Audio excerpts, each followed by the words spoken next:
सभी को मेरा प्रण सभी को मेरा प्रणाम है।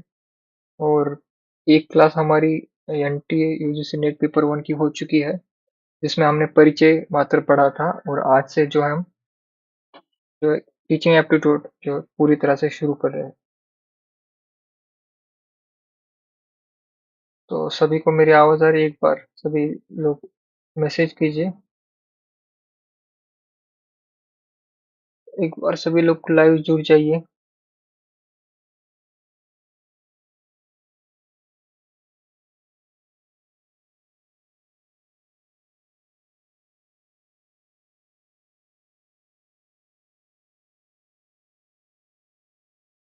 सभी को मेरी आवाज आ रही है? आज थोड़े कम स्टूडेंट दिख रहे हैं मुझे। प्रियंका जी, सुरभि जी।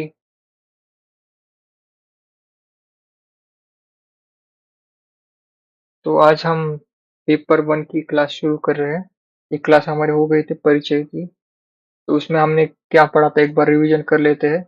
शिक्षण आवृत्ति में हमने पढ़ा था कि शिक्षण के जो हमारे मुख्य बिंदु है, जिसकी चर्चा हम इस यूनिट में करने वाले, उसका एक हमने परिचय लिया था, जिसमें शिक्षण की अवधारणा, उद्देश्य, शिक्षण का स्तर, विशेषताएं और मूल अपेक्षाएं, शिक्षार्थी की विशेषताएं और शिक्षण प्रभाव तत्व, उच्च अधिगम संस्थाओं में शिक्षण की पद्धति, ये सब जो है हम पढ़ने वाले शिक्षण शिक्षण सहायक प्रणाली और मूल्यांकन प्रणाली, ये सभी हम इस यूनिट में पढ़ेंगे। और हमने शिक्षण का अर्थ जो है पिछली क्लास में पढ़ा था।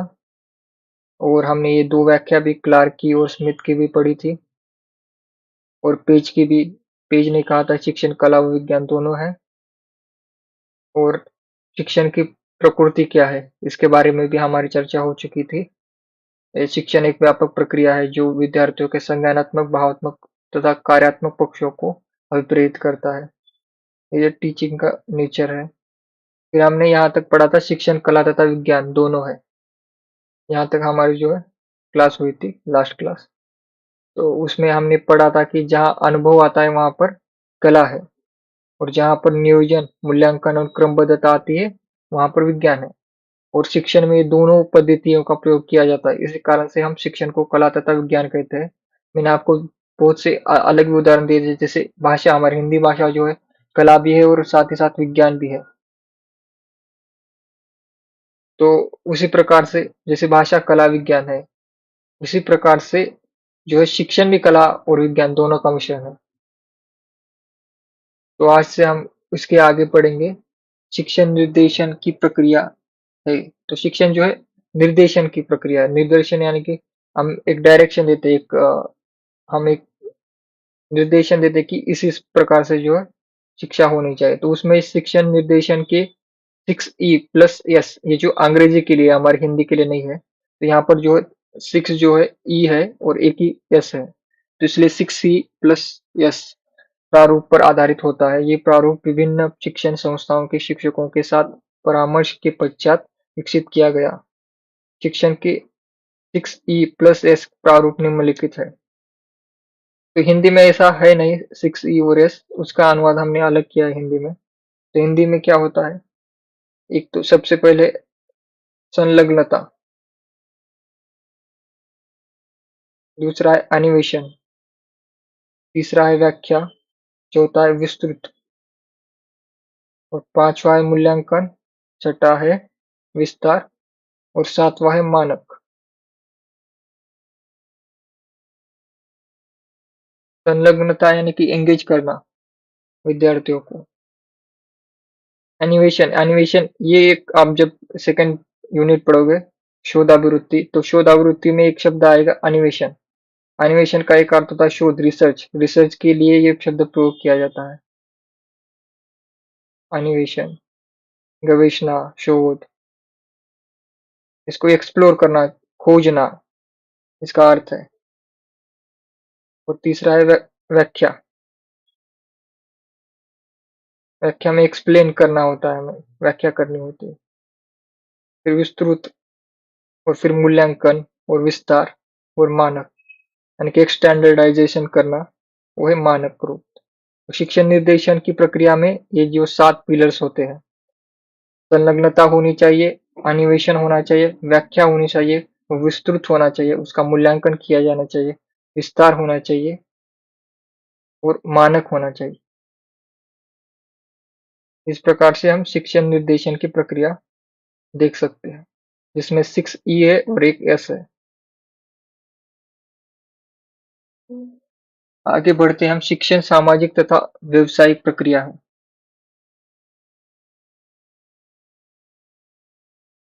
Teaching is a social and professional process. एक तो सामाजिक भी है, एक व्यवसायिक भी है। किस प्रकार से शिक्षण एक सामाजिक प्रक्रिया है, क्योंकि हमने पहले की पीपीटी में मैं आपको दिखाया था। यहाँ पर आप देखिए कि हमारा जो शिक्षण होता है, कक्षाओं में होता है शिक्षण। यहाँ पर शिक्षक शिक्षण देता है और विद्यार्थी अधिगम यानी कि लर्न करता है। ये किसके भीतर करता है? कक्षा के भीतर। कक्षा किसके भीतर है? विद्यालय के भीतर। और विद्यालय समाज के भीतर आता है। इसलिए ये सारी प्रक्रिया हमारे समाज के अंदर होती है। इसलिए शिक्षण सामाजिक है, सामाजिक प्रक्रिया है। इसलिए शिक्षण एक सामाजिक प्रक्रिया है। एक तो हम समाज के अंदर ये प्रक्रिया करते हैं शिक्षण की, इसी कारण से एक सामाजिक है। दूसरी, हम शिक्षण जो लेते हैं वो सामाजिक शिक्षण है। समाज में जो घटित होता है उसी की हम पढ़ाई करते हैं, या फिर उससे रिलेटेड, या फिर उसमें योगदान देने के लिए। आप चाहे साइंस लीजिए, आर्ट्स लीजिए, कॉमर्स लीजिए, उसका एंड ऑफ द डे आप देखेंगे कि ये सारी प्रक्रिया, ये सारा शिक्षण आपको एक दिन आपको समाज में बाहर जाकर आपको योगदान देना है, समाज के लिए कुछ करना। अगर कोई साइंटिस्ट है तो वो कोई नए प्रयोग करके कुछ नया खोजेगा, या फिर कोई कॉमर्स का स्टूडेंट है तो वो बैंकिंग में जॉब करेगा, जिससे बैंक चलती है, बैंक पर हम हमारे पैसे रहते। तो या फिर कोई मिलिट्री में गया है, आर्मी में गया, तो वो देश की सेवा करेगा। कोई डॉक्टर बनेगा, वो भी समाज की सेवा करता। तो अंत में हमें समाज को ही देना है। तो ये शिक्षण का मूल उद्देश्य वही है कि हम सोसाइटी को कंट्रीब्यूट कर सके, जो जो समाज की सेवा कर सके किसी ना किसी रूप में। तो इसलिए ये समाज से जुड़ा हुआ है, समाज के अंदर अंदर ही पढ़ते हैं हम। समाज के अंदर कक्षा होती है, उसी के अंदर हम शिक्षण लेते हैं। और जो शिक्षण लेते हैं वो समाज के लिए लेते हैं, समाज को कंट्रीब्यूट करने के लिए। तो इसीलिए ये वाक्य है कि शिक्षण एक सामाजिक प्रक्रिया है। इसके माध्यम से समाज की शैक्षिक आवश्यकताओं को पूरा किया जाता है। तो इसके माध्यम से समाज की शैक्षिक आवश्यकताओं को पूरा किया जाता है। इसका अर्थ क्या है? जैसे हमारे समाज की आवश्यकता है कि हमें डॉक्टर्स चाहिए, क्योंकि समाज में बहुत से अलग अलग प्रकार के रोग होते रहते हैं, बहुत प्रकार की बीमारियां होती है। उसको ठीक करने के लिए समाज को क्या चाहिए? एक डॉक्टर चाहिए। तो हम डॉक्टरी की पढ़ाई जो है स्कूल, कॉलेज, यूनिवर्सिटीज और इंस्टीट्यूट में देते हैं। या फिर समाज को टीचर चाहिए तो हम उसकी भी पढ़ाई जो क्लास में देते हैं। समाज को वकील चाहिए, वो भी हम देते। कि ये समाज की शैक्षिक आवश्यकता है कि उसे समाज को एक वकील चाहिए, उसको डॉक्टर चाहिए, उसे नर्स चाहिए, उसे समाज में साफ सफाई करने वाला आदमी चाहिए, या फिर उसे अलग अलग प्रकार के, दुनिया में हजारों प्रकार की जॉब्स है, तो वो करने के लिए उन्हें समाज को जो है शैक्षिक आवश्यकता है। तो वो पूर्ति कहाँ होती है? कक्षाओं में होती है, स्कूलों में होती है, यूनिवर्सिटीज में होती है, कॉलेज में होती है, इंस्टीट्यूट में होती है। तो शिक्षण एक सामाजिक प्रक्रिया है, ये तो आप समझ गए। और इसके बाद इसके माध्यम से समाज की शैक्षिक आवश्यकताओं को पूरा किया जाता है, ये भी बात आप समझ गए। शिक्षण एक व्यावसायिक प्रक्रिया भी है। व्यावसायिक प्रक्रिया कैसे है? जैसे आप अभी पढ़ रहे हो, अभी आप पढ़ने के बाद आप नेट क्वालिफाई करोगे, जेआरएफ क्वालिफाई क्वालिफाई करोगे, उसके बाद आपको जॉब लगेगी, आप असिस्टेंट प्रोफेसर बनोगे। या फिर आपने बीएड कर लिया तो आप कॉलेज लेक्चरर बन गए। या फिर आपने डीएड कर लिया तो आप स्कूल टीचर बन गए। तो उसके बाद आपकी एक अर्निंग शुरू हो जाती है। तो एक व्यवसाय भी है। और उसके बाद जैसे आपने दूसरा कोई फील्ड चुना डॉक्टरी का, उसमें भी जो है व्यवसाय है। शिक्षण एक बार लेने के बाद वो आप डॉक्टरी से आप एक इनकम कर सकते हैं, आप डॉक्टर बनकर या वकील बनकर। तो एक शिक्षण एक व्यवसायिक प्रक्रिया भी है। और ये तो व्यवसायिक, उसमें अर्थार्जन भी हो गया। दूसरा एक अर्थ होता है व्यवसायिक का, प्रोफेशनल। तो उसका प्रोफेशनल का अर्थ होता है कि ये क्रमबद्धता है, इसमें नियोजन है, इसमें एक प्रोफेशनल। प्रोफेशनल हम कहते हैं कि जिसमें क्रमबद्धता हो, सुस्पष्टता हो, एक क्रम से चलता हो। तो ऐसी बातों को हम कहते हैं प्रोफेशनल। व्यवसायिक, वो भी प्रक्रिया है, ये शिक्षण दोनों भी है उसमें। जिसे व्यक्ति द्वारा अपनी आजीव आजीविका का साधन बनाया जाता है। आजीविका यानी कि इनकम का सोर्स, सोर्स ऑफ इनकम। एक तो आप टीचर टीचर भी इससे आजीविका बनाता है, और विद्यार्थी, वो भले टीचर बने या फिर डॉक्टर बने या फिर दूसरा कोई बने, तो वो उसकी आजीविका का साधन बनता है शिक्षण से। आप पढ़ाई इसलिए करते हो क्योंकि आपको जॉब चाहिए। अल्टीमेट आपका गोल वही है कि आपको जॉब चाहिए, आपको पैसे कमाने हैं। तो आजीविका का साधन बनता है शिक्षण। दुनिया का जो भी शिक्षण अभी औपचारिक शिक्षण है, दुनिया में जो भी औपचारिक शिक्षण दिया जाता है, उससे कोई ना कोई आजीविका जुड़ी हुई है। तो ये एक बात आप समझ गए। ये शिक्षण सामाजिक तथा व्यवसायिक प्रक्रिया है, इस प्रकार से है। तो अगला पॉइंट हम लिखते हैं, शिक्षण स्वउद्देश्य प्रक्रिया है। एक शब्द होता है उद्देश्य, दूसरा होता है स्वउद्देश्य, यानी कि एक उद्देश्य के साथ दूसरे बहुत से उद्देश्य जुड़े हुए जब होते हैं, जिसका एक केवल एक उद्देश्य नहीं है, अनेक उद्देश्य है। इसमें से एक नहीं, अनेक उद्देश्य जब निकलते हैं किसी प्रक्रिया से, तो हम उसे स्वउद्देश्य कहते हैं, एक से अनेक। जैसे शिक्षण से आप, एक तो आपको जॉब लगती है, नौकरी मिलती है। दूसरा आपको, एक तो आपको जॉब मिलती है, दूसरा आप में वैचारिक परिवर्तन आता है, जो है आप नई चीजों को, फिर तीसरा है आप नई चीजों को सीखते हैं, लर्न करते हैं। एक आप बेहतर इंसान बन जाते हैं, आपका ज्ञान बढ़ता है। ऐसे अनेकों जो फायदे हैं आपको मिलते हैं। जैसे अंधश्रद्धा निर्मूलन होता है आपका। जैसे शिक्षण से आपको पता चलता है कि ये जो अंधश्रद्धा समाज में होती है, बहुत से जो कम पढ़े लिखे लोग हैं, वो अंधश्रद्धा में विश्वास करते हैं, काला जादू, भूत प्रेत, इस तरह की बातों में। लेकिन जो पढ़ा लिखा व्यक्ति होता है वो नहीं इस बातों पर ध्यान देता, या फिर यकीन नहीं करता, या फिर सती प्रथा हो गया, बाल विवाह हो गया, इस पर वो जो है अपना शिक्षण लेने के कारण वो उस पर अपने स्वतंत्र और नए विचार रख सकता है। तो ये एक तो जॉब तो मिल ही रहा है आपको, साथ ही साथ ये भी आपके वैचारिक परिवर्तन हो रहे हैं, आपके जीवन में परिवर्तन आ रहा है, आप अच्छी लाइफ जीना सीख रहे हैं, आपको पता है कि क्या करना चाहिए, क्या आपके लिए फायदेमंद है। तो ये शिक्षण एक स्वउद्देश्य प्रक्रिया भी है। तो किसी न किसी विशिष्ट उद्देश्य की प्राप्ति के लिए शिक्षण की विभिन्न क्रियाओं का आयोजन किया जाता है। तो ये तो एक पॉइंट हो गया, शिक्षण स्वउद्देश्य प्रक्रिया कैसे है वो पता चल गया आपको। आगे बढ़ते हैं हम। शिक्षण विकासात्मक प्रक्रिया है। शिक्षण प्रक्रिया के द्वारा विद्यार्थियों का सर्वांगीण विकास किया जाता है। विद्यार्थियों के संज्ञानात्मक, भावात्मक तथा क्रियात्मक पक्षों का विकास करके उनके व्यवहारों में अपेक्षित परिवर्तन लाया जाता है। तो शिक्षण विकासात्मक प्रक्रिया क्या है कि शिक्षण जब आप लेते हैं, आप लर्न करते हो, तो आप में डेवलपमेंट होती है। आप जो आप कक्षा एक में थे, क्या आज आप जब एमए पास आउट हो चुके हैं, तो क्या आप में वही पर कुछ परिवर्तन नहीं हुआ? आप में बहुत सारा परिवर्तन हुआ है। अगर आप पीछे मुड़कर देखें, आप कि जब आपने स्कूल में पहला कदम रखा था और आज के दिन में आप में बहुत से परिवर्तन आ चुके हैं। जैसे आप पहले स्कूल में जाते थे, तब आपको बहुत से स्टूडेंट को ठीक से जूते की फीते बांधना ना आता हो, या फिर शर्ट के बटन ठीक से बांधना ना आता हो, या फिर बोलना ना आता हो, या फिर पढ़ना भी आता नहीं था आपको। जब आप स्कूल में एंटर किए फर्स्ट डे, जब आप कक्षा एक में या फिर उससे पहले एलकेजी यूकेजी में, तो तब आपको पढ़ना भी नहीं आता था। तो आप आज आपको दो तीन भाषाएं आती है, किसी को चार पांच भाषाएं आती है। तो ये इतने सालों में आप में परिवर्तन आया।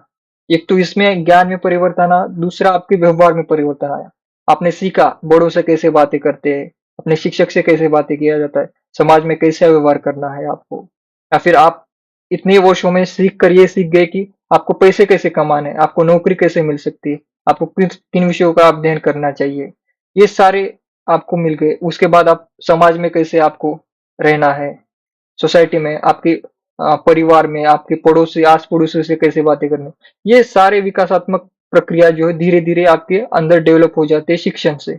जब आप पढ़ना शुरू करते हो, तो आप जैसे कहानियां पढ़ते हैं, प्रेमचंद की कहानियां पढ़ते हैं, प्रेमचंद के उपन्यास पढ़ते हैं, तब आपको पता चलता है कि समाज कैसा है, एक किसान का जीवन कैसा है, जैसे गोदान में पिता पुत्र का व्यवहार कैसा है। जैसे ज्ञान रंजन की कहानी है पिता नाम की, तो उसमें आपको पता चला कि आज वर्तमान समय में भी एक पिता का रोल कैसा है, पिता कैसे घर के बाहर रहता है, वो अंदर क्यों नहीं आता। वो ये सारी जो है प्रक्रिया आपके अंदर चलती है, ये आपको पता चलता है धीरे धीरे। तो ये विकासात्मक प्रक्रिया है आपकी। तो शिक्षण से एक नहीं, आपके सर्वांगीण विकास होता है। एक तो आपके एक केवल जॉब ही नहीं मिलता आपको, जॉब के अलावा भी आपके जीवन में बहुत बहुत सारे जो है परिवर्तन आते हैं। तो ये इसमें ज्यादा सोचने समझने की बात नहीं है।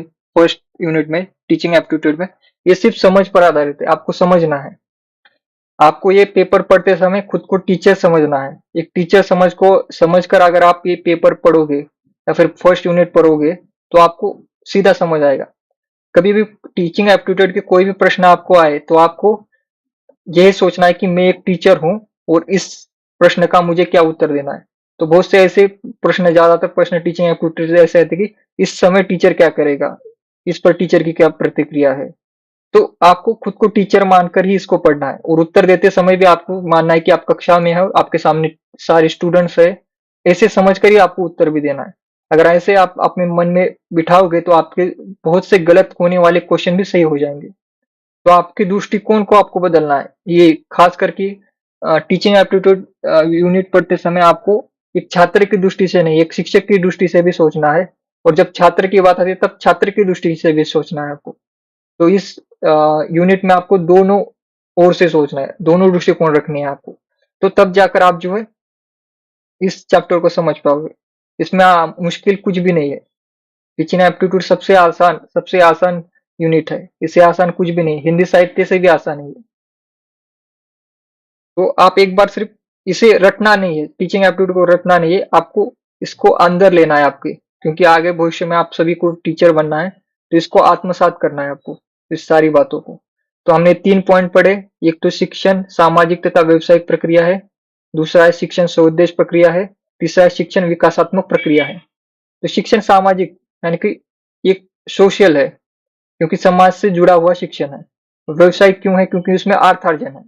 और शिक्षण में स्वउद्देश्य प्रक्रिया है क्योंकि उसमें एक जॉब तो है, उसके बाद आपके सर्वांगीण विकास भी होता है आपके जीवन में। तो ये स्वउद्देश्य प्रक्रिया है। और तीसरा शिक्षण विकासात्मक प्रक्रिया, क्योंकि हम जब से बचपन में आपने पहली बार जब स्कूल में एडमिशन लिया, अब तक जो आपके अंदर बदलाव आया, वही एक विकासात्मक प्रक्रिया है। इसमें इन तीनों मुद्दों में या तीनों पॉइंट्स में कोई कोई ऐसा गूढ़ रहस्य नहीं है, साधारण सी बात है ये। सिर्फ आपका दृष्टिकोण बदलना है आपको, टीचर की नजरे से पढ़ना है आपको थोड़ा।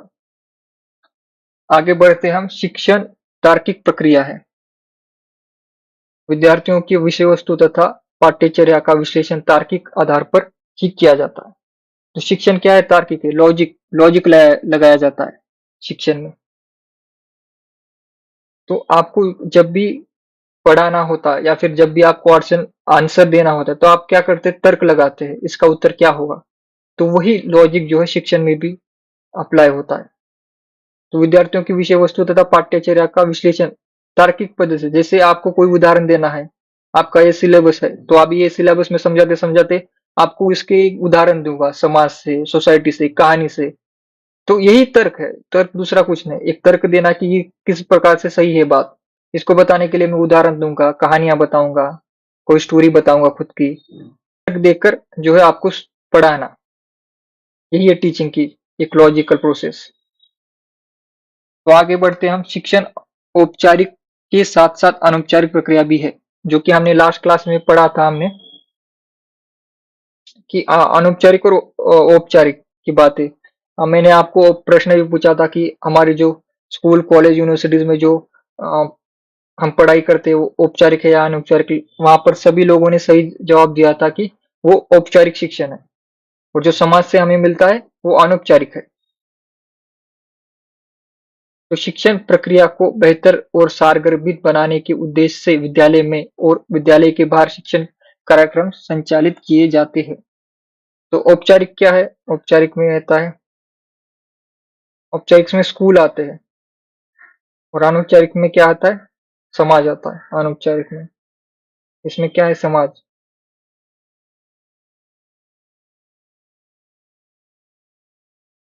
और इसमें क्या है? स्कूल, औपचारिक में।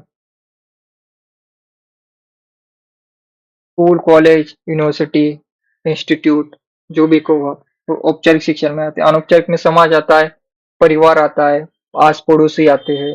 ये अनौपचारिक शिक्षा है।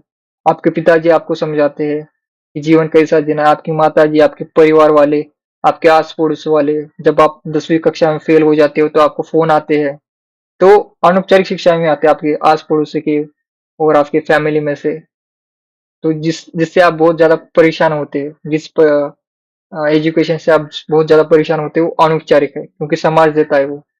लड़की की शादी क्यों नहीं हो रही, उम्र हो गई 26 की हो गई, ये सभी समाज देता है ना हमें शिक्षा। ये अनौपचारिक शिक्षा है सारी। तो शिक्षण उपचारात्मक प्रक्रिया है। शिक्षण प्रक्रिया में विद्यार्थी को कठिनाइयों का सामूहिक रूप से निवारण किया सामूहिक रूप से निवारण किया जाता है। शिक्षक और विद्यार्थी परस्पर निर्णय करके उचित शिक्षण युक्तियों का प्रयोग करते हैं। तो शिक्षण क्या है? उपचारात्मक प्रक्रिया है। उपचारात्मक क्या है? उपचार हम किसका करते हैं? जैसे हमें कुछ लगा हो हमारे, जैसे हमें चोट लगी, तो उसका हम डॉक्टर के पास जाकर क्या करते हैं? उपचार करते हैं, इलाज करते हैं।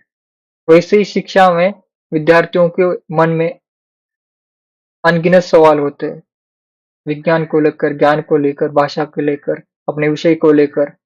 तो उसके निदान के लिए, उसके उत्तर के लिए, उसके आंसर के लिए हम क्या करते हैं?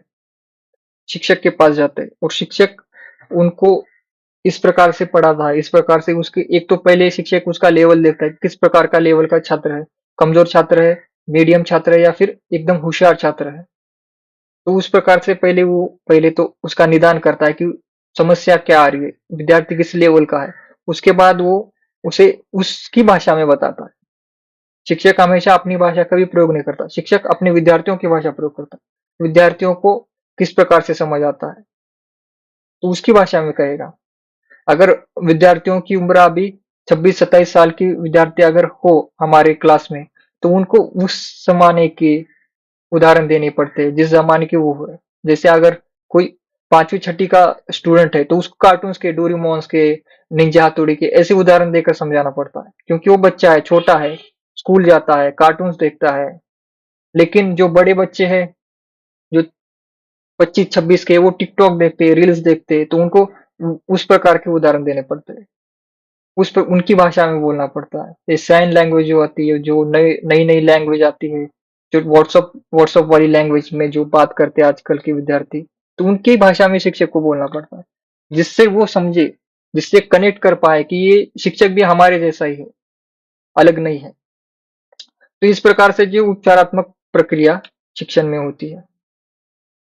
आगे हम बढ़ते हैं, शिक्षण भाषाई प्रक्रिया है।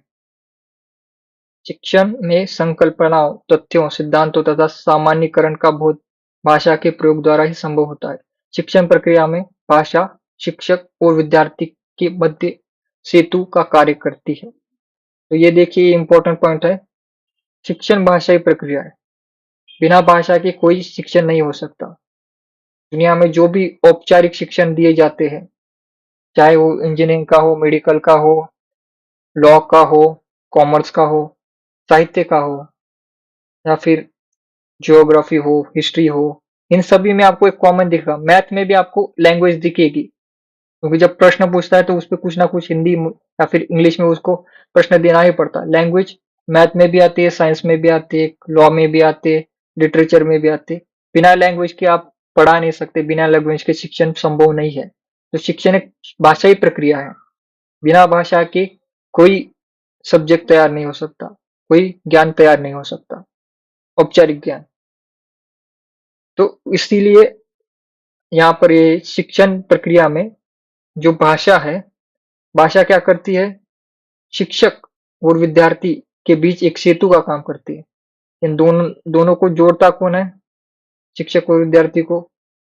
यहाँ पर एक पुल से ऐसे भाषा, ये जो भाषा है एक पुल का काम करती है। जैसे शिक्षक, यहाँ पर मैं शिक्षक और आप विद्यार्थी, हम आपके और मुझ में जो है ये भाषा ही है। पीपीटी पर आपको हिंदी भाषा ही दिख रही है। इसके द्वारा ही हम दोनों जो है जुड़े हुए हैं, विद्यार्थी और शिक्षक। और ये जो भाषा है हिंदी भाषा, इसी के सहारे हम दोनों के बीच में हिंदी ने एक सेतु बनाया है, जिसके द्वारा एक शिक्षक बात कर रहा है हिंदी में, एक विद्यार्थी उस हिंदी भाषा में समझ रहा है ज्ञान को, फर्स्ट पेपर को।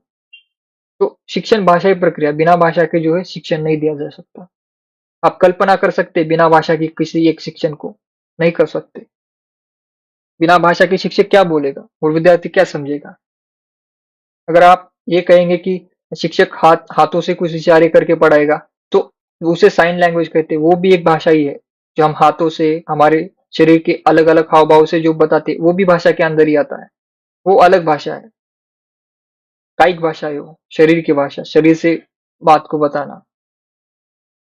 तो वो भी भाषा में आती है, उसके द्वारा भी ज्ञान प्राप्त होते हैं, लेकिन उसे भी भाषा ही कहते हैं। तो बिना भाषा के एक दूसरे से कम्युनिकेशन, संवाद हो ही नहीं सकता। तो आपको ये भी पॉइंट याद रखना है, शिक्षण भाषाई प्रक्रिया है। और इसके बाद सबसे इम्पोर्टेंट, और जो कि लोग भूल जाते हैं, कि शिक्षण सतत प्रक्रिया है। ये आपको याद रखना है, शिक्षण एक सतत प्रक्रिया है। इससे छुटकारा नहीं मिल सकता आपको। आप पेपर पास होने, एग्जाम पास होने के बाद भी आपको छुटकारा नहीं है। आप प्रोफेसर बन गए, डीन बन गए, एचओडी बन गए, कुलपति बन गए, कुलाधिपति बन गए, फिर भी आपको शिक्षण लेना ही पड़ेगा, फिर भी आपको किताबें खोलकर बैठना ही पड़ेगा। तो इससे आप भाग नहीं सकते शिक्षण से। तो एक एग्जाम पास होने से आप, इससे छुटकारा नहीं है आपके पास। तो ये भी आपको ध्यान रखना होगा कि सतत प्रक्रिया, जन्म से लेकर मृत्यु तक, आखिरी सांस तक शिक्षण चलता है। अनौपचारिक शिक्षण जो है, जन्म से ही शुरू होता है। जब आप जन्म लेने से पहले, आप जब पेट में होते हो, तब भी जो आपकी माँ के पेट में जब गर्भ में होते हैं, तब आपको बाहर से आवाजें सुनाई देती है, थोड़ी थोड़ी। जैसे एक मिथक कथा है हमारी महाभारत में, कि जो अर्जुन के पुत्र थे, उन्होंने जो है जो चक्रव्यूह था, वो पेट के में, गर्भ में ही सीख लिया था। वो तो एक मिथक कहानी है, लेकिन अ, अस हमारे रियल लाइफ में भी देखिए कि जब आप गर्भ में होते, तब भी आपको आवाज़ें सुनाई देती है हमारी, जो बाहर की दुनिया की आवाज़ें सुनाई देती है। तब से ही आपकी लर्निंग धीरे-धीरे शुरू होती है।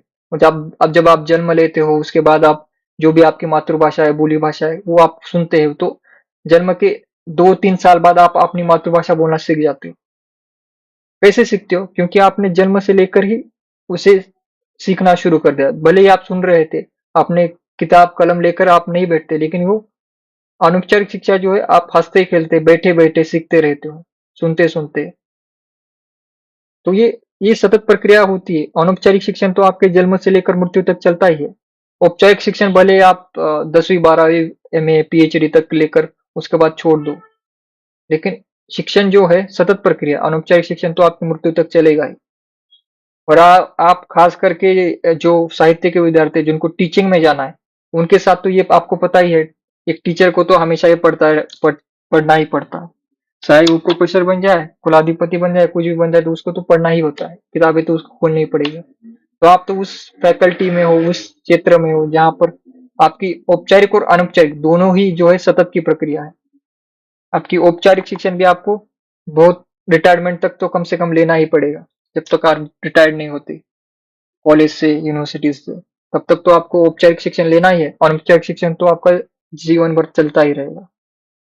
तो ये पॉइंट हम एक बार पढ़ लेते हैं। शिक्षण एक निरंतर चलने वाली प्रक्रिया है। विद्यार्थी जीवन भर नए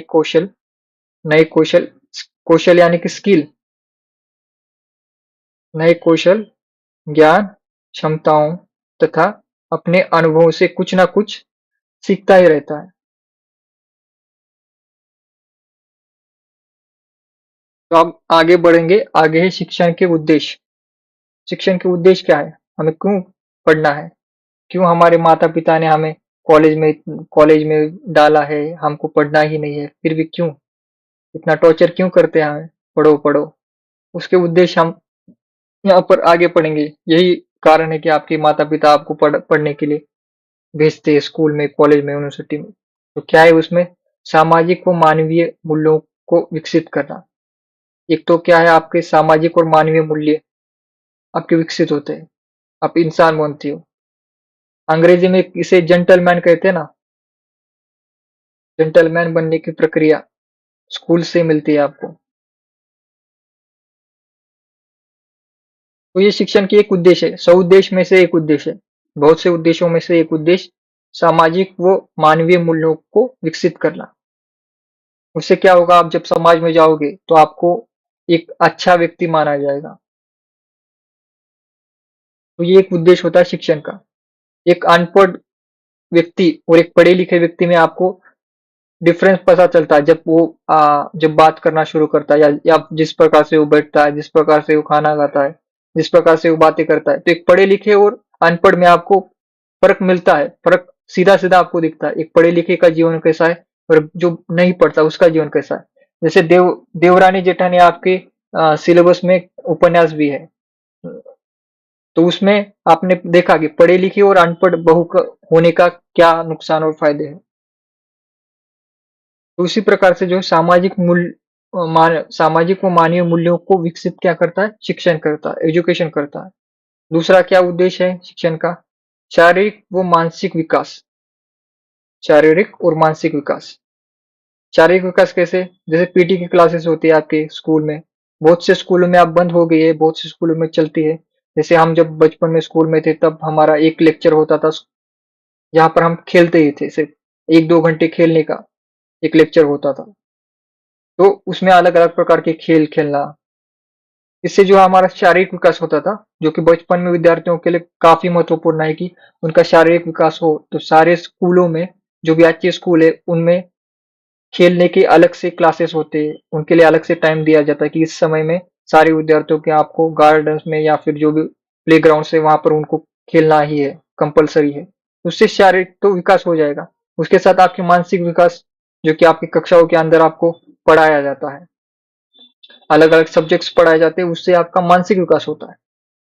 और आध्यात्मिक और नैतिक विकास, ये जो है आध्यात्मिक और नैतिक विकास कैसे होगा, जैसे कि आप स्कूल में जाते हैं तो सबसे पहले आपको प्रे किया जाता, प्रार्थना, अलग अलग प्रकार की प्रार्थनाएं होती है सुबह सुबह। उससे जो आध्यात्मिक और नैतिक विकास होता है आपका। जैसे बहुत सी हमारी प्रतिज्ञाएं हैं, हमारे देश के राष्ट्रगान है, राष्ट्रगीत है, और बहुत से अलग अलग सरस्वती वंदना है, बहुत सी वंदना है, अलग अलग जो भी आपके स्कूलों में होता होगा, आपको पता है। तो वो सारे जो प्रार्थनाएं गीत है उनसे आपका आध्यात्मिक और नैतिक विकास होता है। और उसके बाद परिस्थिति से अनुकूलन, परिस्थिति से अनुकूलन, परिस्थिति से अनुकूलन का अर्थ है परिस्थिति जो समाज में वर्तमान समय में किस प्रकार का समाज है, किस प्रकार की हमारे साथ समाज में घटित हो रहे सारे जो भी किस्से हो या फिर समाज में क्या चल रहा है, उससे हमें समझना, उसको समझना स्कूलों में बताया जाता है। परिस्थितियों, जैसे परिस्थिति से अनुकूलन का एक अच्छा उदाहरण ये हो सकता है, जैसे कोरोना काल जैसे शुरू हो गया था, तो स्कूलों में, कॉलेजेस में बहुत सारे जो प्रोग्राम्स लिए गए, अवेयरनेस बढ़ाई गई कि आपको हाथों को धोना है, आपको मास्क मास्क लगाना है। ये सारी जो परिस्थिति क्या थी तब, कोरोना काल की परिस्थिति हो गई थी। तो उसको सबको समझाने के लिए स्कूल सबसे बेहतरीन माध्यम है। जब भी ऐसे बहुत से संकट आते हैं तो सरकार भी सबसे पहले स्कूल में जाती है, स्कूल के टीचर्स को समझाती है, क्योंकि शिक्षक एक ऐसा माध्यम है जो कि समाज को समझा सकता है, समाज को एक सही राह दिखा सकता है। तो ये सब कुछ स्कूल में होता है, विद्यार्थियों को ऐसे परिस्थितियों के अनुकूल बनाया जाता है। आगे बढ़ते शिक्षण के साथ साथ सहपाठियों वो विद्यालय वातावरण के साथ सहभागिता। शिक्षक के साथ, यहाँ पर शिक्षक के साथ सहपाठी, शिक्षक यानी कि टीचर्स, और सहपाठी यानी कि जो आपके दोस्त है स्कूलों में, वो विद्यालयीन वातावरण के साथ सहभागिता। इससे क्या होता है, इससे आगे चलकर आप जो है समाज में, परिवार में, जहां पर भी जॉब करेंगे, वहां पर आपके दो अन्य सहपाठी है, वहां पर जो कलीग्स है आपके, जैसे आप किसी कॉलेज में आप पढ़ाते तो वहां पर आपके दूसरे शिक्षक है, दूसरे टीचर्स है, उनके साथ आप कैसा व्यवहार करें, ये सब कुछ शिक्षा जो है आपको स्कूलों में ही दी जाती है। तो उसमें साथ रहना, मिल बांट कर रहना, ये सारी बातें जो है आपको स्कूलों में पढ़ाई जाती है कि शिक्षक के साथ कैसा व्यवहार करना है, आपके मित्रों के साथ, सहपाठियों के साथ कैसा व्यवहार करना, विद्यालय वातावरण में कैसे ढलना है, वही यहाँ पर सिखाया जाता है, जिसका बेनिफिट आपको जब समाज में आप पढ़ाई लिखाई करके जब समाज में जॉब करने जाते हो, तो वहां पर भी आपके कलीग्स के साथ आप अच्छा व्यवहार करोगे, आपके बॉस के साथ आपका व्यवहार अच्छा होगा, आपका समाज में अच्छा व्यवहार होगा। आप जब घर जाओगे तो वहां पर आपके मम्मी पापा भाई बहन आस पड़ोसी उनके साथ आपका व्यवहार अच्छा होगा, उनके साथ बैठना, या फिर उनसे बातें करना, ये सारी बातें आप स्कूल में सीखते हो। उसके बाद जीवन को पूर्णता व व्यापकता प्रदान करना। शिक्षा से जो है जीवन को पूर्णता और व्यापकता प्रदान होती है। जैसे यहाँ पर बहुत से पॉइंट ऐसे हैं जो बहुत से स्टूडेंट्स सोच रहे होंगे कि ये तो हमारे स्कूल में पढ़ाया ही नहीं, ये कहाँ से पॉइंट आ गए। कुछ लोगों को लगता होगा ये कि जीवन को पूर्णता और व्यापकता प्रदान नहीं किया हमारे स्कूलों ने, हम स्कूल में गुटली मारकर भाग जाते थे तो हमने पढ़ा ही नहीं ये बातें। ऐसे बहुत से स्टूडेंट होंगे यहाँ पर, कोई है? 15 लोग लाइव है अभी। बताइए, कमेंट कीजिए आपके स्कूल के जीवन का कैसा व्यवहार रहा, आपके स्कूल में कौन टीचर थे, कुछ बातें शेयर कीजिए आपकी स्कूल लाइफ की। यहाँ पर जीवन को पूर्णता व व्यापकता प्रदान करना। शिक्षा से जो है आपको जीवन में पूर्णता, क्योंकि आपका सर्वांगीण विकास होता है, शारीरिक, मानसिक, आध्यात्मिक, भौतिक, सारे प्रकार के आपके विकास होने के बाद आपका जीवन को पूर्णता मिलती है। एक आप पूर्ण होते हैं। एक पूर्ण होने का कॉन्सेप्ट, भले ही आप समझे कि एक इंसान पूर्ण कभी हो नहीं सकता, क्योंकि हमें कुछ ना कुछ कमियां तो होती है। उसको थोड़ा अलग रखकर भी हम सोचे तो हमें एक पूर्णता मिलती है। जैसे हमारा शारीरिक विकास भी होता है, मानसिक विकास भी होता है, आध्यात्मिक विकास होता है, नैतिक विकास होता है। इसके कारण हमारे जीवन को पूर्णता मिलती है, कुछ अच्छाइयाँ मिलती है, जीवन जीने का तरीका मिलता है। और उससे व्यापकता भी प्रदान होती है कि हमें भविष्य में क्या करना है, हम क्या क्या कर सकते हैं। हम बिजनेस कर सकते हैं, हम जॉब में जा सकते हैं, हम कॉर्पोरेट जॉब में जा सकते हैं, हम स्कूल टीचर बन सकते हैं, हम प्रोफेसर बन सकते हैं, या फिर हम लेक्चरर बन सकते हैं, या फिर दुनिया में बहुत सी अलग अलग जॉब्स है वो कर सकते हैं। जीवन को जीना, समाज को देखने का दृष्टिकोण आपका बदल जाता है जब आप कक्षा में होते हो, क्योंकि आप दर्शन शास्त्र पढ़ते हो, समाज शास्त्र पढ़ते हो, नागरिक शास्त्र पढ़ते हो। तो आप यहाँ पर बैठकर यूक्रेन के बारे में विचार करते हो कि यूक्रेन में जो आज रशिया अटैक कर रहा है, ये क्या सही है, ये क्या मानवता के खिलाफ नहीं है क्या, ये गलत नहीं है क्या, ये विचार आप करते हो। जब कश्मीर पर कुछ आतंकी हमले होते हैं या फिर आर्मी पर होते हैं, या फिर देश दुनिया में बहुत से ऐसे अन्याय होते हैं, या फिर बहुत जगहों पर जब आप देखते हैं दिल्ली में बहुत से रेप हो गए, या फिर बड़े शहरों में रेप हो गए, या फिर किसी ने किसी को मार दिया, तो तब आपका एक व्यापक, आपके दिमाग में एक व्यापकता आती है, आपकी पूर्णता आती है कि आप उस पर कुछ विचार करते हो। लेकिन एक अनपढ़ व्यक्ति ये विचार नहीं करेगा कि उसको यूक्रेन ही नहीं पता होगा, यूक्रेन कहाँ का देश है, उसे रशिया पता ही नहीं होगा, क्योंकि उसने पढ़ा ही नहीं, उसने भूगोल पढ़ा ही नहीं, तो उसे पता कैसे होगा। तो ये व्यापकता मिलती है, आप ग्लोबल हो जाते हो, आप दुनिया को सोचते हो। जो विज्ञान पढ़ते हैं वो दुनिया के बाहर ब्रह्मांड की बातें करते हैं, ब्लैक होल की बातें करते हैं, इस ब्रह्मांड के बाहर दूसरा ब्रह्मांड, दूसरी गैलेक्सी।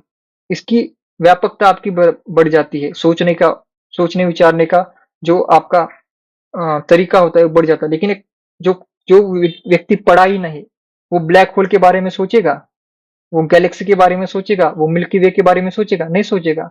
वो सोचेगा कि सूर्यमाला में 8 ग्रह है, एक उपग्रह है प्लूटो, या फिर चांद हमारा एक उपग्रह है जो हमसे पृथ्वी के साथ घूमता है, पृथ्वी सूरज के साथ घूमती है। ये बातें नहीं सोचेगा।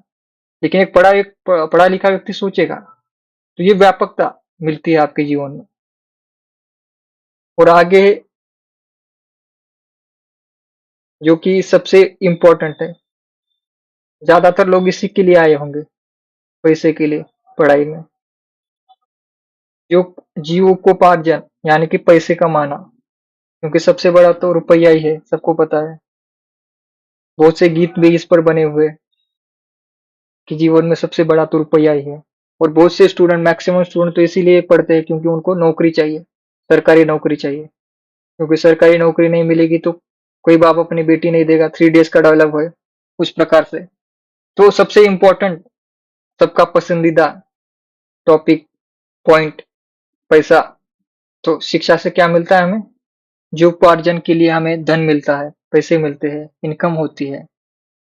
तो एक तो एक ये भी एक पॉइंट है। उसके बाद आगे बढ़ते हैं हम। ज्ञान की समृद्धि, ज्ञान में जो है समृद्धि यानी कि उसका उसमें बढ़ोतरी होती है, ज्ञान में आपकी बढ़ोतरी होती है शिक्षा से। क्योंकि शिक्षा हम जैसे जैसे लेते हैं वैसे वैसे हम प्रति क्षण प्रति पल जो है हम नया नया ज्ञान लेते रहते हैं। जैसे आप इस क्लास में बैठे हुए हैं, आपको ये नए नए पॉइंट्स पता चल रहे हैं टीचिंग एप्टीट्यूड में, तो वैसे हर सेकंड में आप कुछ ना कुछ सीखते ही रहते हो। तो इसमें क्या है, ज्ञान की समृद्धि होती है, आप में वृद्धि होती है, ज्ञान की वृद्धि होती है, बढ़ोतरी होती है। उसके बाद का पॉइंट है बौद्धिक व चरित्र निर्माण। बौद्धिक और चरित्र निर्माण, शिक्षा से आपका चरित्र निर्माण होता है। खासकर आप देखेंगे कि अगर आप आईआईटी, जो कि सबसे बड़ा इंस्टीट्यूट माना जाता है आईआईटी इंजीनियरिंग में, तो आपको पता है आईआईटी में इंजीनियर्स को एक सब्जेक्ट पढ़ाया जाता है, ह्यूमैनिटीज पढ़ाई जाती है। उसमें हिंदी सब्जेक्ट भी पढ़ाया जाता है या फिर दूसरे जो भी ह्यूमैनिटीज के सब्जेक्ट है। क्यों पढ़ाए जाते हैं? इंजीनियर को क्या फायदा है उसका? एक आईआईटी का जो टॉपर है, क्योंकि आईआईटी में जो जो जाते हैं विद्यार्थी, वो सबसे बेहतरीन होते हैं भारत के। तो उनको क्या जरूरत है हिंदी साहित्य पढ़ने की? क्या है प्रेमचंद में ये? क्या है अज्ञेय में, मुक्तिबोध में, या फिर हजारों हमारे जो कवि लेखक है, इनमें क्या है? क्यों पढ़ाना है एक इंजीनियर को? क्योंकि उसका चरित्र निर्माण करना है। साहित्य के जो विषय है, आप बहुत सौभाग्यशाली है कि आप हिंदी साहित्य पढ़ रहे हैं, क्योंकि हिंदी साहित्य आपका चरित्र निर्माण करने के लिए सबसे बेहतरीन कोई विषय है भारत में अभी, तो वही हिंदी साहित्य। इससे आपका चरित्र निर्माण होता है। इसलिए आप देखेंगे कि यूपीएससी में भी हिंदी सब्जेक्ट आप ऑप्शनल रख सकते हैं परीक्षा पास करने के लिए। बहुत से आईएएस अधिकारी हिंदी साहित्य पढ़कर ही आज कलेक्टर बने हैं या फिर उससे बड़े पोस्ट पर चले गए हैं। इससे क्या होता है, साहित्य से चरित्र निर्माण होता है। एक शिक्षा के अंदर ही आता है साहित्य भी, भाषा भी, सारी भाषा है। तो ये चरित्र निर्माण आईआईटी के स्टूडेंट का भी हो, इसलिए हिंदी जैसे सब्जेक्ट उनको पढ़ाए जाते हैं। और हमको भी कंप्यूटर के सब्जेक्ट पढ़ाए जाते हैं, जैसे कि आपके एमए में भी पढ़ाए गए होंगे, कंप्यूटर का भी एक पेपर होता है अलग से। तो उनका भी हम लेते हैं, हम भी उनको देते हैं, साइंस को।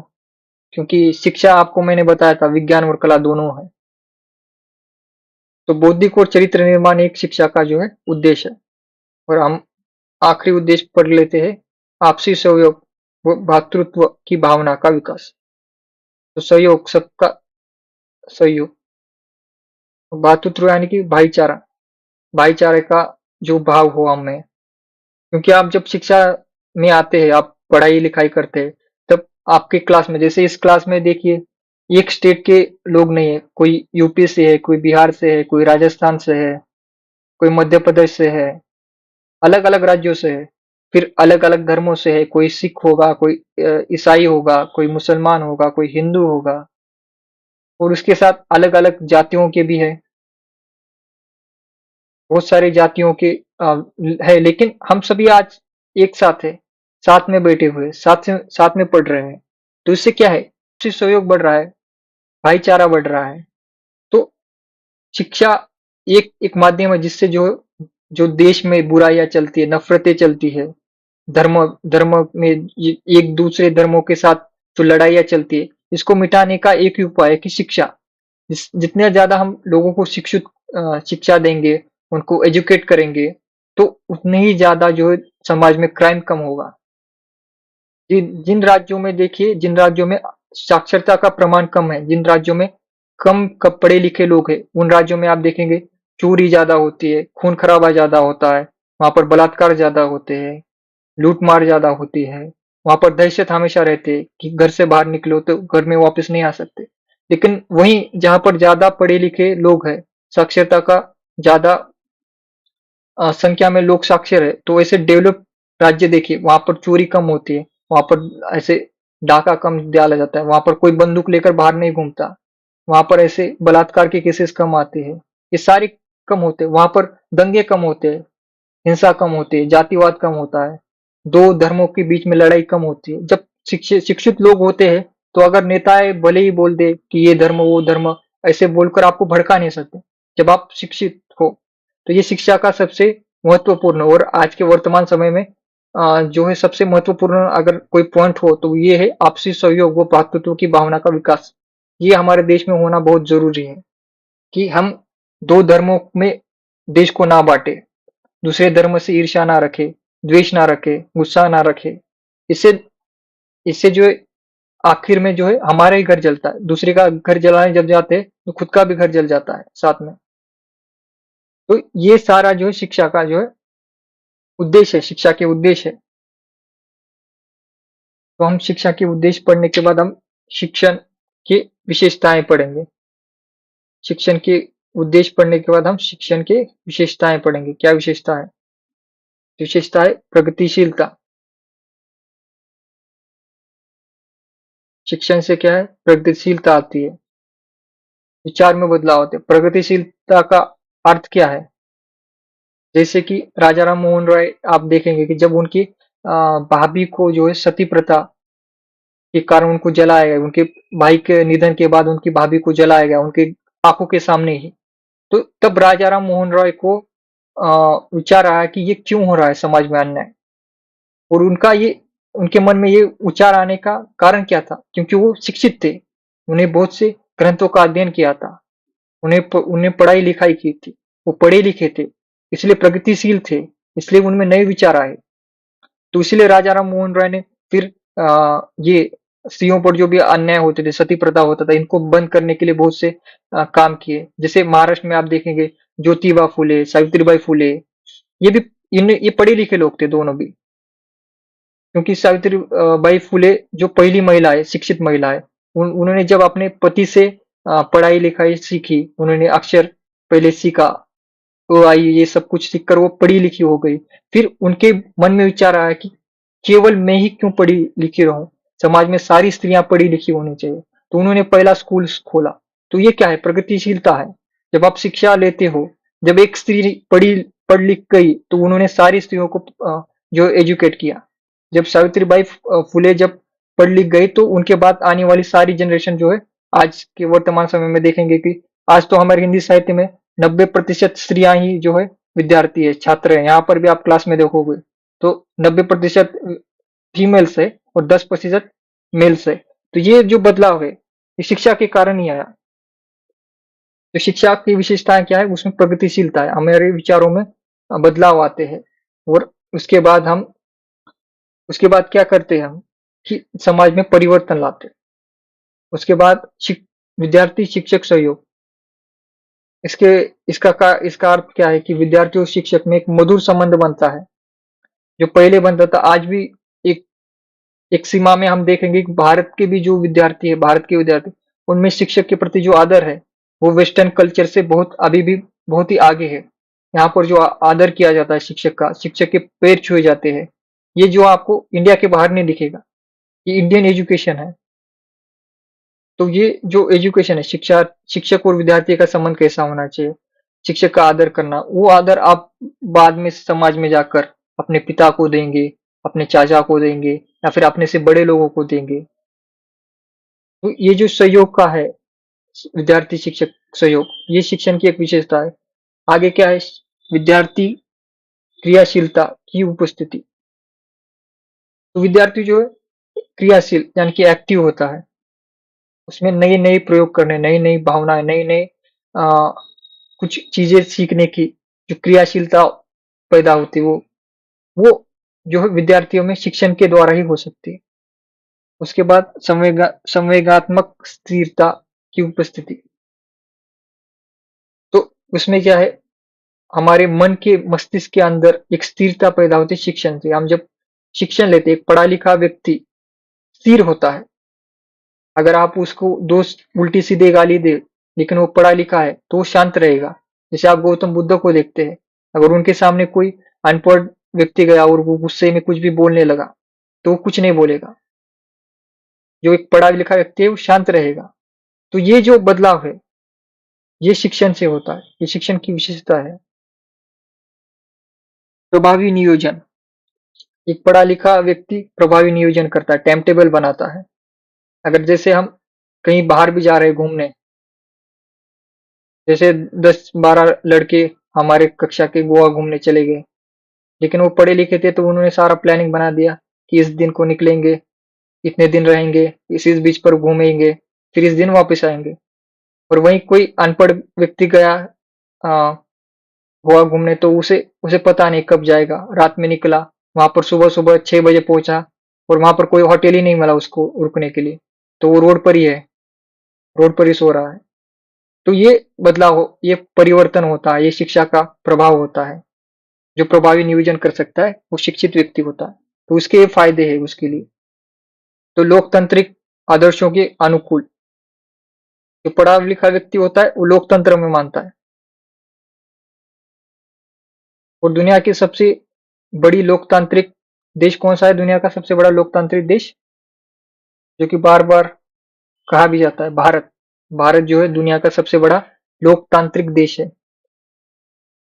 क्योंकि हमसे बड़ा चाइना है, लेकिन चाइना में लोकशाही नहीं है। इसी कारण से भारत जो है दुनिया का सबसे बड़ा लोकतांत्रिक देश है। और जो शिक्षित लोग होते हैं वो लोकतांत्रिक देश में रहना पसंद करते हैं, और लोकतांत्रिक उनके विचार भी होते हैं। लोकतांत्रिक विचार यानी कि सत्ता नागरिकों के हाथों में, नेता के हाथों में नहीं, किसी एक के हाथों में नहीं, तो वो लोकतांत्रिक है। तो शिक्षण लोकतांत्रिक आदर्शों के अनुकूल होता है। उत्तम विधियों पर आधारित, उत्तम विधियों पर आधारित प्रत्यक्ष व अप्रत्यक्ष कक्षा व्यवहार, सहानुभूति एवं दया पर आधारित निर्देशात्मक, विद्यार्थी शिक्षक घनिष्ठ संबंध, निदानात्मक और विद्यार्थियों के पूर्व ज्ञान का उपयोग, अपेक्षित सूचनाओं का आदान प्रदान, शिक्षक निर्देशन एवं मित्र की भूमिका में। तो ये सारे पॉइंट्स जो है इसमें आते हैं। उत्तम विधियों पर आधारित प्रत्यक्ष अप्रत्यक्ष शिक्षा व्यवहार और सहानुभूति एवं दया पर आधारित, ये इनको हम आगे पढ़ेंगे। ये छोटे छोटे पॉइंट्स है, इन पर ज्यादा समय वेस्ट नहीं करते, हम आगे बढ़ते। शिक्षण के प्रकार, ये थोड़े इंपॉर्टेंट पॉइंट्स देख लेते हैं। शिक्षण के प्रकार क्या है? Types of teaching. तो शिक्षण को विभिन्न आधारों पर वर्गीकृत किया गया है। प्रत्येक आधार पर शिक्षण के 3 प्रकार है। तो शासन व्यवस्था के आधार पर, तो हम शिक्षण के प्रकारों में हम सबसे पहले शासन व्यवस्था के आधार पर हम देखेंगे कि कितने प्रकार है। पहला है निरंकुश शिक्षण। निरंकुश शिक्षण में शिक्षण प्रक्रिया का संचालन शासक की इच्छा के अधीन होता है, जैसे प्राचीन राजतंत्र में शिक्षा का संचालन। तो हम शिक्षण के प्रकार देख रहे हैं, उसमें सबसे पहला है शासन। किसका शासन रहेगा उसके आधार पर 3 प्रकार होते हैं। उसमें निरंकुश शिक्षण, निरंकुश शिक्षण कैसा होता है? जैसे पहले गुरुकुल में होता था। जैसे महाभारत में आप देखेंगे, वहां पर गुरुकुल में शिक्षा होती थी। द्रोणाचार्य जिस प्रकार की शिक्षा देते थे वो निरंकुश शिक्षण था। उसमें क्या है, टीचर जो है अल्टीमेट है, उसमें वो प्रमुख है। उसके एक तो हमें उसके गुरुकुल में जाकर पढ़ना होगा, और गुरुकुल में वहां पर हम अपने माता पिता से मिल नहीं सकते, वहां से हम बाहर नहीं जा सकते, और उसी गुरुकुल में हमको रहना है। वहां पर ही हमें ये सब सारे कार्य करने हैं। गुरु जो आज्ञा देगा, अगर जाओ लकड़ियां काट कर लाओ, या फिर भोजन बनाओ, या फिर कपड़े धो, जो भी काम दे वो सारे काम करने भी है। उसकी आज्ञा भी माननी है शिक्षक की। उसके साथ वो फिर जब उसकी मर्जी होगी तब वो ज्ञान देगा आपको, तब आपको समझाएगा, शिक्षा देगा, शिक्षण देगा। ये सारे जिसमें आते हैं वो निरंकुश शिक्षण पद्धति है। उसके बाद लोकतांत्रिक प्रणाली का शिक्षण, ये दूसरा प्रकार का शिक्षण है शासन व्यवस्था में। इसमें इस व्यवस्था के अंतर्गत शिक्षण प्रक्रिया का संचालन जनता की इच्छा के अनुसार करना होता है, जो कि व्यवहारिक न होने के कारण संभव नहीं है। तो ये दूसरा क्या है, लोकतांत्रिक प्रणाली का शिक्षण। ये जो प्रैक्टिकल है नहीं, कि जो लोग कहेंगे, जैसे कि हमारे भारत में अभी वर्तमान में 130 करोड़ की जनता है हमारी। तो क्या 130 करोड़ की जनता के अनुसार हम शिक्षण पद्धति को लागू करें? नहीं कर सकते। ये यही लोकतांत्रिक प्रणाली जो हम लागू नहीं कर सकते, क्योंकि सारे व्यक्तियों का हम फीडबैक नहीं ले सकते। तो इस प्रक्रिया का व्यवहारिक ना होने के कारण ये संभव नहीं है। और आगे क्या है, हस्तक्षेप रहित शिक्षण। शासन व्यवस्था की ओर से शिक्षण के विभिन्न स्वरूपों का निर्धारण कर दिया जाता है। विद्यार्थी किस भी रूप में अध्ययन करने के लिए स्वतंत्र होता है, जैसे भारतीय शिक्षण पद्धति। इसका एक आपको हस्तक्षेप रहित शिक्षण का मैं एक उदाहरण देता हूँ। रविन्द्रनाथ टैगोर या फिर ठाकुर, कुछ लोग ठाकुर कहते, कुछ लोग टैगोर कहते। रविन्द्रनाथ टैगोर बंगाल के थे। जिनको नोबेल पुरस्कार भी मिला है, तो उनका एक स्कूल था शांति निकेतन, जिसमें हजारी प्रसाद द्विवेदी जी भी पढ़ाते थे। तो उनका जो स्कूल था उसमें हस्तक्षेप रहित शिक्षण होता था। वहां पर अ, जैसे कि रविन्द्रनाथ टैगोर जी ऐसे एक पेड़ के नीचे बैठ जाते थे और उनके सारे स्टूडेंट जो है अपनी मर्जी से, कोई पेड़ पर चढ़ रहा है, कोई दीवार पर चढ़ रहा है, कोई खेल रहा है, कोई एक दूसरे से झगड़ रहा है। तो ये प्रकृति में रहकर अपने आप से सीखना, इसमें शिक्षक कोई हस्तक्षेप नहीं करता। ऐसा जो शिक्षण होता है, या फिर कोई इंस्टीट्यूट या फिर कोई कॉलेज का ट्रस्टी ओनर इसमें सीधा दखल नहीं देता, विद्यार्थियों के अपने मन से जो कार्य करते, तो वो हस्तक्षेप रहित शिक्षण होता है। और इसमें ये जो पद्धति थी भारतीय शिक्षण पद्धति का रूप है। भारत में ऐसी शिक्षा होती थी। इसका एक उदाहरण रविन्द्रनाथ टैगोर जी की स्कूल था। आगे बढ़ते हैं हम अधिगम स्तर के आधार पर शिक्षण के प्रकार अधिगम स्तर के आधार पर हम देख रहे हैं अभी। ये सबसे इंपॉर्टेंट पॉइंट है, ये परीक्षा में आता है। परीक्षा में इस पर प्रश्न आते हैं। स्मृति स्तर पर शिक्षण, जो हमने फर्स्ट क्लास में भी इसे याद कर लिया था, कंठस्थ कर लिया था इन 3 पॉइंट को। स्मृति स्तर पर शिक्षण, तो स्मृति स्तर पर शिक्षण क्या है? जब आप स्कूल में दाखिल होते, कक्षा 1 में दाखिल होते हो, कक्षा 1 में, 2 में, तब आपको जो है एबीसीडी पढ़ाया जाता है। एबीसीडी आपको क्या किया जाता है? रटाया जाता है। टोटे को जैसे रटाया जाता है, उस प्रकार की जो शिक्षा है, सिर्फ याद रखना, वो जिस प्रकार की शिक्षा में सिर्फ याद रखने को जिसमें बल दिया जाता है कि आपको ये याद ही रखना है। A for apple, B for ball, जो कि आपको रटाया गया था बचपन में, जो कि आज भी आपके स्मृति पटल पर है। उस प्रकार की शिक्षा को क्या कहते हैं? स्मृति स्तर की शिक्षा। और यह अधिगम का पहला स्तर है। तो ये जो है स्कूल में दी जाती है शुरुआती दिनों में, जब कक्षा 1-2 में आप होते हैं, तब स्मृति स्तर की शिक्षा दी जाती है। और ये इंपॉर्टेंट भी है कि सबसे पहले आप याद करना सीखे, उसके बाद आपका विकास होगा। तो ये मानसिक प्रक्रिया है जो अधिगम धारणा इस पर आधारित है। तो ये तो आपको पता चल गया कि स्मृति स्तर क्या है। इसके बाद हम अवबोध स्तर पढ़ेंगे। अवबोध स्तर, अवबोध स्तर का अर्थ है समझना, समझ पर आधारित। तो जैसे कि इसको मैं आपको एक उदाहरण से समझाता हूँ अवबोध का अर्थ कैसा होता है। इस व्याख्या को छोड़ दीजिए, आप उदाहरण से समझिए, जिससे आप जल्दी समझेंगे। जैसे बचपन में आप आपके घर में गैस होगा, चूल्हा, जो भी आप घर में कहते हैं इसे आपकी बोली में, ऐसा चूल्हा होगा आपके घर में, गैस, इसमें सिलेंडर लगा होगा ऐसा। तो बचपन में जब आप छोटे से बालक थे, शरारती, तो जब एक दिन आप ऐसे गैस के पास गए और यहाँ पर आग लगी हुई थी गैस में, उससे आपको जो है आपके हाथ को नुकसान पहुंचा, या फिर आपका हाथ जल गया इससे, थोड़ा सा उंगलियां जल गई आपकी गैस के बाद जाने के कारण, क्योंकि उसमें आग थी।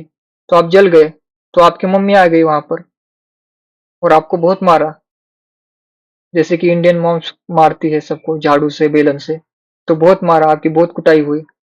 और उसके बाद मम्मी ने प्यार से समझाया कि आग के पास जाओगे, आग में हाथ डालोगे तो क्या होगा? आपका हाथ जल जाएगा।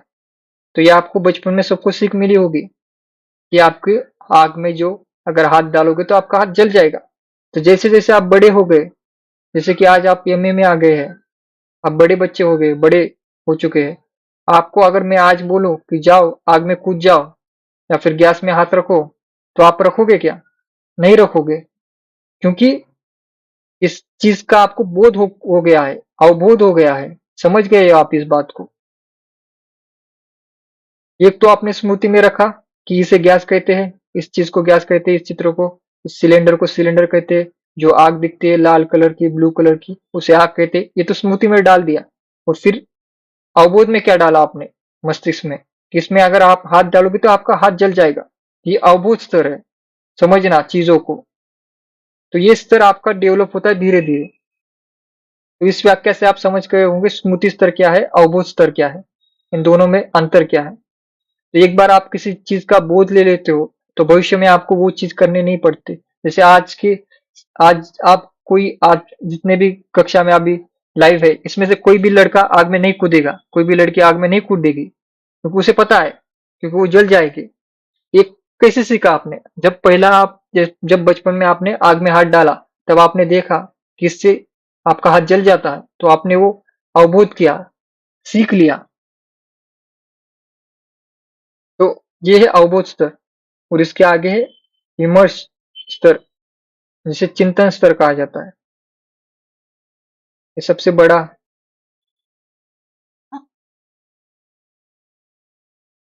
ये अंतिम स्तर है शिक्षा का, सबसे बड़ा स्तर, उच्चतम स्तर। विमर्श एक मानसिक प्रक्रिया होती है, अंततः इस शिक्षण के अंतर्गत विवेच्य बिंदुओं का आलोचनात्मक विश्लेषण करने और उन पर विचार देने की समझ विकसित होती है। तो इसे हम व्याख्या से नहीं, हम उदाहरण से समझेंगे। चिंतन स्तर आपका तब डेवलप होता है जब आप में स्मृति स्तर और अवबोध स्तर पहले से डेवलप है। जब आप बड़े हो जाते हो, ग्रेजुएशन में आते हो, तब आप चीजों को बेहतर समझते हो। जैसे मैं आपको उदाहरण से समझाऊंगा। जैसे दिल्ली में कोई एक बलात्कार केस हुआ, तो एक 1 साल के बच्चे को उसका कोई अर्थ नहीं, उसे कुछ फर्क नहीं पड़ेगा। लेकिन वही आपको फर्क पड़ेगा। आप उस पर चिंतन करोगे कि ये इस देश में क्या हो रहा है, समाज में क्या हो रहा है, हमारे देश की राजधानी सुरक्षित क्यों नहीं है। ये जो आपके अंदर विचार आए, ये ऐसे ही विचार नहीं आए। इसके पीछे बहुत बड़ा बैकग्राउंड है, 10-20 साल का बैकग्राउंड है। पहले आपने स्मृति में चीजों को समझा कि पुरुष क्या होता है, स्त्री क्या होती है, या फिर भाषा, जो जैसे कि आपने न्यूज़पेपर में पढ़ा, तो भाषा पहले आपने पढ़ी, फिर आपने पढ़ा कि समाज क्या होता है, फिर बलात्कार क्या होता है।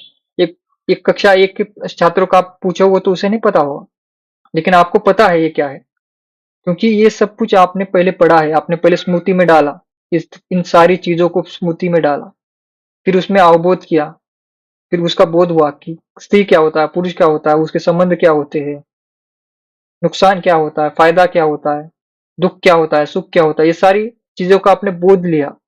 और ये सब कुछ होने के बाद अंतिम आप में क्या है, अभी आप में विमर्श स्तर, चिंतन स्तर जागृत हुआ। जब आप समाज में अन्याय देखते हो तो उस पर आप विचार करते हो, विचार करते हो, विमर्श करते हो, चिंतन करते हो। तो ये जो स्तर है, इस प्रकार से बढ़ता जाता है, अंतिम स्तर है ये। तो इसमें ज्यादा बताने की, समझाने की कोई आवश्यकता नहीं है, क्योंकि आपका खुद का ही चिंतन स्तर, विमर्श स्तर बढ़ चुका है। सभी विद्यार्थी यहाँ पर है ही, जिनको पता है कि स्मृति स्तर, अवबोध स्तर और विमर्श स्तर क्या होता है। विमर्श स्तर चिंतन स्तर है, सबसे अंतिम और सबसे उच्चतर स्तर है। ये परीक्षा में पूछा जाएगा कि अधिगम के 3 स्तर कौन से हैं, तो आपको ये बताने हैं, स्मृति स्तर, अवबोध स्तर और विमर्श या फिर चिंतन। शब्द बदल कर आएंगे, लेकिन आपको अर्थ समझना है इनका। ठीक है। तो ये कल की क्लास में हम ये पढ़ेंगे, औपचारिक शिक्षण, अनौपचारिक और निरौपचारिक शिक्षण। आज की कक्षा के लिए इतना ही काफी है। एक बार हम रिवीजन कर लेते हैं क्या क्या पढ़ा हमने। आज हमने अधिगम के 3 स्तर पढ़े, स्मृति स्तर, अवबोध स्तर और विमर्श स्तर। और इससे पहले हमने पढ़ा शिक्षण के प्रकार, शासन व्यवस्था के आधार पर, निरंकुश शिक्षण, लोकतांत्रिक प्रणाली का शिक्षण और हस्तक्षेप रहित शिक्षण। और इससे पहले हमने पढ़ा शिक्षण की विशेषताएं क्या है, प्रगतिशीलता है, विद्यार्थी शिक्षक सहयोग है, विद्यार्थी क्रियाशीलता की उपस्थिति। और उससे पहले हमने पढ़ा कि शिक्षण के उद्देश्य क्या है, तो समाज समाज और मानव में मानवीय मूल्यों का बदलाव, फिर शारीरिक, मानसिक, आध्यात्मिक और नैतिक विकास होना, फिर हमारा जीवोपार्जन, ज्ञान वर्धन, बौद्धिक चरित्र निर्माण या फिर मातृत्व की भावना, ये सारी जो है शिक्षण के उद्देश्य है। और इससे पहले हमने शिक्षण के मुख्य बिंदु पढ़े कि शिक्षण एक सतत प्रक्रिया है, हमेशा जीवन से लेकर मृत्यु तक ये सतत प्रक्रिया है। शिक्षण भाषाई प्रक्रिया है, क्योंकि बिना भाषा के हम शिक्षण जो है नहीं ले सकते।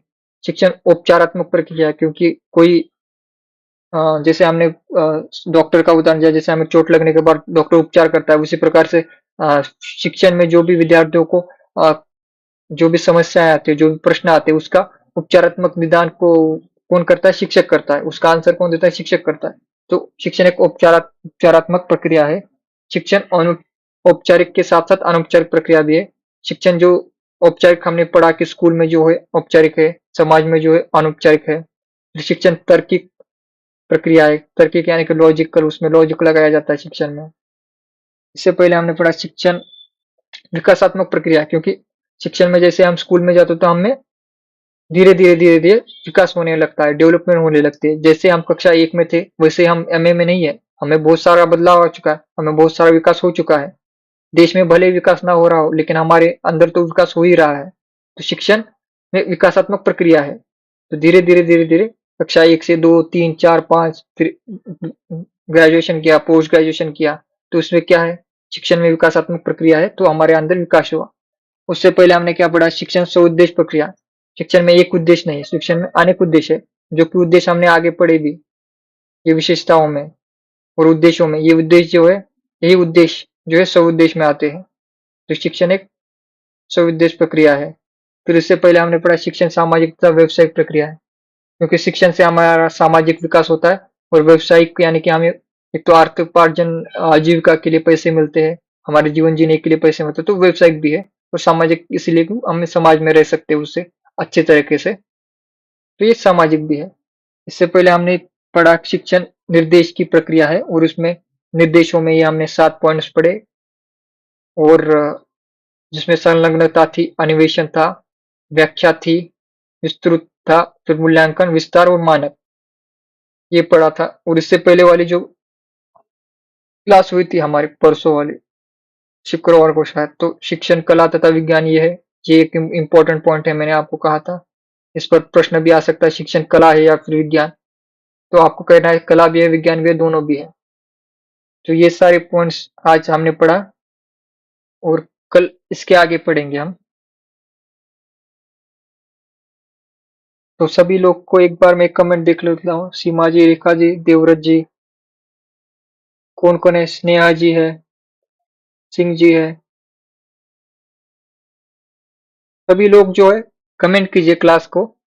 फर्स्ट पेपर में जो है व्यूज कम आ रहे हैं, उसका कोई कारण हो तो आप कमेंट कर सकते हैं। और एक आज आज जो खास एक बात आपको बतानी है, जो हमारी ये पीपीटी है, जिस प्रकार से ये बैकग्राउंड है, इसमें आपको कोई प्रॉब्लम है, दिक्कत है पढ़ने में? आपके मोबाइल स्क्रीन पर ये क्या छोटे दिखते हैं? इसके बारे में आप जरा फीडबैक दीजिए कि ये पीपीटी का जो डिजाइन है, आपको अगर पसंद ना हो, ये जो कलर है येलो व्हाइट कलर, आपको प्लेन सिंपल चाहिए, या फिर ये जो अभी फिलहाल है जिसमें हम हाईलाइट करके लिखते हैं कलरफुल, इसमें अगर कोई बदलाव हो तो आप बदलाव करना चाहते हो, आपको लगता है कि इसे पढ़ने में थोड़ी मुश्किल हो रही है आपको समझने में स्क्रीन पर, तो आप बता सकते हैं कि इसमें हम चेंज कर देंगे पीपीटी का कलर, अगर ऐसा कुछ हो। या फिर टाइपिंग में जो ये फॉन्ट यूज कर रहे हैं हम, इस फॉन्ट को बदलना हो, ऐसी कोई बातें हो तो आप फीडबैक जरूर दीजिए। और सेकंड पेपर में ज्यादा सेकंड पेपर में ठीक ठाक विद्यार्थी आ रहे हैं, लेकिन फर्स्ट पेपर में कम विद्यार्थी है। ये टाइमिंग गलत है, या फिर फर्स्ट पेपर पढ़ना नहीं चाहते, या फिर मेरे पढ़ाने में कुछ गलतियां हो रही है? ये सारी बातें आप कमेंट में कीजिए, एक बार मुझे भी पता चले कि एक बार आप क्लास खत्म होने के बाद थोड़ा पीपीटी के बारे में, फर्स्ट पेपर के बारे में जरा बताइए कि फर्स्ट पेपर में लोग क्यों नहीं आ रहे, क्यों नहीं जुड़ रहे, टाइमिंग या फिर मेरे पढ़ाने में। अब जो जो भी लगे आपको, ये सारे जो है आपको कमेंट करने हैं, ठीक है? तो आज की क्लास हम यहाँ पर समाप्त करते हैं। सभी को एक साथ प्रणाम, सभी को, जितने भी स्टूडेंट है, जितने भी जुड़े हैं आज हमारे साथ।